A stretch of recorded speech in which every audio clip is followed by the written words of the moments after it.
Hello hi नमस्कार। वक्त हो चला है जागरण खबरनामा सुनने का। आज तारीख है 6 जून की और दिन है मंगलवार का।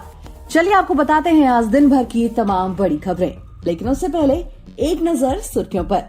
साक्षी विनेश बजरंग की नौकरी ज्वाइन करने से ख्वाब किसान नाराज, जंतर मंतर पर प्रदर्शन टला। मणिपुर में सर्च ऑपरेशन के दौरान फायरिंग, बीएसएफ जवान शहीद, असम राइफल के 2 जवानों को भी गोली लगी। ओडिशा हादसा, टीएमसी ने रेल अफसरों का ऑडियो पोस्ट किया। एक अफसर बोला काम चल रहा था, कुछ गड़बड़ हुई और ट्रेन मालगाड़ी से टकरा गई। लक्षद्वीप के ऊपर बना साइक्लोनिक सर्कुलेशन केरल की ओर बढ़ रहे मानसून को रोका। ईरान ने किया हाइपरसोनिक बैलिस्टिक मिसाइल बनाने का दावा, ये स्पीड ऑफ साउंड से 5 गुना तेज। यूक्रेन का सबसे बड़ा बांध खाबों का तबाह, बाढ़ में 80 गांव डूबने का खतरा। आरबीआई की मॉनेटरी पॉलिसी कमेटी मीटिंग आज से, ब्याज दरों में बदलाव नहीं होने का अनुमान। नेशनल रैंकिंग में इंदौर का रुतबा कायम, आईआईएम के अंक बढ़े, रैंक फिसली, आईआईटी 2 और डेंटल 7 पायदान चढ़ा। मां बनने वाली हैं Swara Bhaskar, baby bump flaunt करते हुए शेयर की तस्वीरें। वर्ल्ड टेस्ट चैंपियनशिप फाइनल से एक दिन पहले रोहित शर्मा चोटिल, नेट प्रैक्टिस के दौरान बाएं अंगूठे में चोट लगी। अब खबरें विस्तार से। भारतीय कुश्ती संघ के पूर्व अध्यक्ष बृजभूषण शरण सिंह के खिलाफ चल रहे आंदोलन के बीच रेसलर्स विनेश फोगाट, बजरंग पुनिया और साक्षी मलिक के रेलवे में नौकरी ज्वाइन करने से किसान और खाप नेता नाराज हो गए हैं। ये लोग कुरुक्षेत्र में महापंचायत करने वाले थे। अब इन्होंने 9 जून को जंतर मंतर पर होने वाले प्रदर्शन को टाल दिया है। इन किसान नेताओं ने कुरुक्षेत्र की महापंचायत में अल्टीमेटम दिया था कि 9 जून तक बृजभूषण की गिरफ्तारी नहीं हुई तो वो जंतर मंतर पर पहलवानों का फिर से प्रदर्शन शुरू करा कर आएंगे। पिछले दिनों दिल्ली पुलिस ने रेसलर्स को जंतर मंतर से हटा दिया था। विनेश फोगाट, बजरंग पुनिया और साक्षी मलिक ने गृह मंत्री अमित शाह से मुलाकात के एक दिन बाद सोमवार को रेलवे में नौकरी ज्वाइन कर ली थी। वहीं मणिपुर में सोमवार को हुई हिंसा में घायल एक बीएसएफ जवान रंजीत यादव की मंगलवार को इलाज के दौरान मौत हो गई। सेना के स्पीयर कोर ने बताया कि 5 जून को सर्च ऑपरेशन के दौरान स्थानीय लोगों और जवानों के बीच गोलीबारी हुई थी, जिसमें बीएसएफ जवान घायल हो गया था। असम राइफल्स को भी 2 जवानों को गोली लगी है। इन्हें एयरलिफ्ट कर मंत्री पोखरी ले जाया गया। राज्य में कुकी और मेतेई समुदाय के बीच 3 मई से जातीय हिंसा चल रही है। हिंसा में अब तक 98 लोगों की मौत हो चुकी है, 310 घायल हैं। वहीं 37,000 से ज्यादा लोग राहत शिविर में भेजे गए हैं। हिंसा में 11 जिले प्रभावित हुए हैं। कई जिलों में कर्फ्यू भी लगाया गया है। वहीं 3 जून को ओडिशा के बालासोर में 2 सुपरक्राफ्ट एक्सप्रेस और एक मालगाड़ी की टक्कर हुई, जिसमें 278 लोगों की मौत हो गई। घटना के पीछे की वजह भी सामने नहीं आई है, लेकिन कुछ बयान और घटनाक्रम ऐसे हैं जिसे लेकर राजनीतिक दल एक दूसरे पर आरोप प्रत्यारोप कर रहे हैं। घटना के ठीक दूसरे दिन 3 जून शाम 5:53 पर तृणमूल कांग्रेस के प्रवक्ता कृणाल घोष ने सोशल मीडिया पर 1 मिनट 48 सेकंड का ऑडियो शेयर किया था। इसमें 2 रेल अधिकारी एक दूसरे से घटना पर बातचीत कर रहे हैं। इसमें एक साउथ वेस्ट रेलवे के प्रिंसिपल चीफ सेफ्टी ऑफिसर हैं, दूसरी ओर साउथ ईस्टर्न रेलवे के deputy chief safety officer Ashok Agarwal हैं। हालांकि उन्होंने ऑडियो की पुष्टि नहीं की है।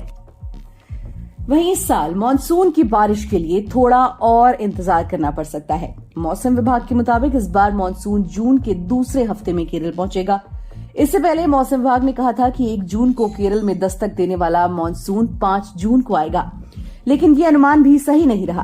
पिछले साल यानी 2022 में मानसून 29 मई को केरल पहुंचा था, वहीं 2021 में ये 1 जून को पहुंचा था।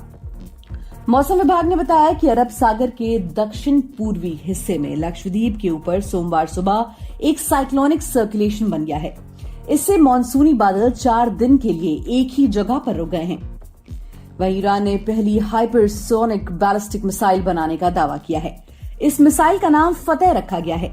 ईरान के स्टेट मीडिया IRNA ने मंगलवार को इसकी तस्वीरें भी जारी की। इस मिसाइल की रेंज 1400 किलोमीटर बताई जा रही है। IRNA के मुताबिक इसकी स्पीड 15,000 किलोमीटर प्रति घंटा है, जो स्पीड ऑफ साउंड से 5 गुना ज्यादा है। ईरान के राष्ट्रपति इब्राहिम रईसी के सामने रिवॉल्यूशनरी गार्ड ने यह मिसाइल पेश की। ईरान का दावा है कि फतेह मिसाइल अमेरिका के सबसे advanced anti ballistic missile system सहित इजराइल के आयरन डोम को भी पार कर हमला करने में सक्षम है। अमेरिका और यूरोप के विरोध के बावजूद ईरान ने कहा कि वो अपने मिसाइल कार्यक्रम को और विकसित करेगा। वहीं रूस के साथ जंग के बीच मंगलवार को यूक्रेन का सबसे बड़ा डैम खाकोवका तबाह हो गया। एक रिपोर्ट के मुताबिक डैम का पानी जंग के मैदान तक पहुंच गया। बाढ़ के डर से आसपास के गांव खाली कराए जा रहे हैं। खरसोन इलाके को भी अलर्ट पर रखा गया है। रूसी न्यूज एजेंसी के मुताबिक 80 गांवों में बाढ़ का खतरा है। इन गांवों के लिए अगले 5 घंटे काफी अहम बताए जा रहे हैं। उत्तरी यूक्रेन में नाइपर नदी पर बना खाकोवका डैम रूस के कब्जे वाले इलाके में है। रूसी सेना ने यूक्रेन के हमले में इसके तबाह होने की बात कही है। इधर यूक्रेन के उत्तरी कमांड के सैन्य अधिकारियों ने मंगलवार को कहा कि डैम पर रूस ने हमला किया है। बांध टूटने से तबाही की आशंका को देखते हुए राष्ट्रपति वोलोदिमीर ज़ेलेंस्की ने भी इमरजेंसी बैठक बुलाई है। वहीं भारतीय रिजर्व बैंक यानी आरबीआई की मॉनेटरी पॉलिसी कमेटी मीटिंग आज मंगलवार से शुरू हो रही है। 8 जून को एमपीसी के फैसलों का ऐलान किया जाएगा। मई 2022 से फरवरी 2023 तक आरबीआई ने दरों में 2.50% की बढ़ोतरी की है। पिछली मीटिंग जो अप्रैल में हुई थी, उसमें रेपो रेट को 6.50% पर अपरिवर्तित रखा गया था। मॉनेटरी पॉलिसी की मीटिंग हर 2 महीने में होती है। एसबीआई का मानना है कि इस बैठक में भी आरबीआई रेपो रेट को अपरिवर्तित रखेगा।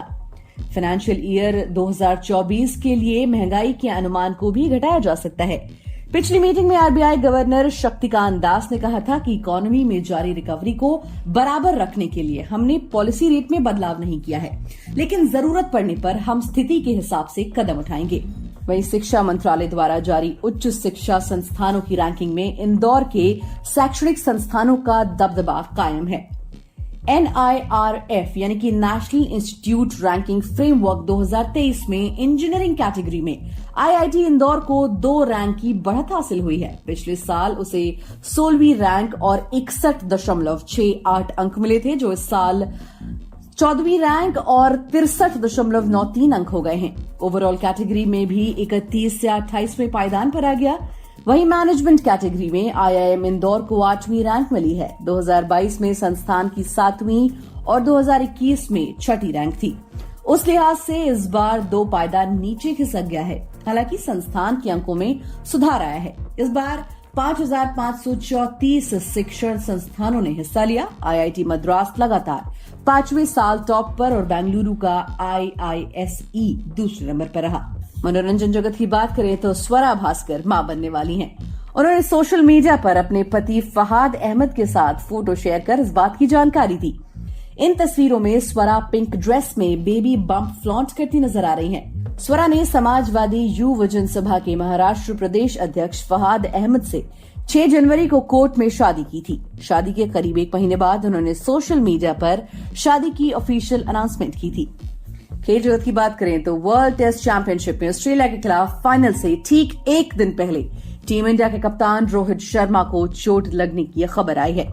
जानकारी के मुताबिक नेट प्रैक्टिस करते वक्त रोहित को बाएं अंगूठे में चोट लगी। इसके बाद वो प्रैक्टिस के लिए नहीं गए। हालांकि चोट गंभीर नहीं है। मैच से पहले रोहित शर्मा ने कहा कि मैं गेम और चैंपियनशिप जीतना चाहता हूं, आप इसलिए खेलते हैं। हालांकि रोहित ने इस दौरान अपनी चोट को लेकर कोई बात नहीं की। वर्ल्ड टेस्ट चैंपियनशिप का फाइनल 7 जून से इंडिया और ऑस्ट्रेलिया के बीच खेला जाना है। ये मुकाबला इंग्लैंड के ओवल मैदान पर होगा। इसी के साथ आज के लिए फिलहाल इतना ही। देश और दुनिया की बाकी खबरों को जानने के लिए सुनते रहिए जागरण खबरनामा।